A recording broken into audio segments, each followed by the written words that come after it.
பாவம் என்ற கல்லறைக்கு பல வழி என்றும் தர்மதேவன் கோவிலுக்கு ஒரு வழி.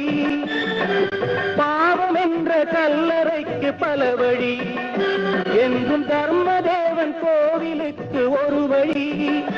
இந்த வழி ஒன்றுதான் எங்கள் வழி என்று நாம் நேர்மை ஒரு நாளும் தவறாமல் நடை போடுவோம்.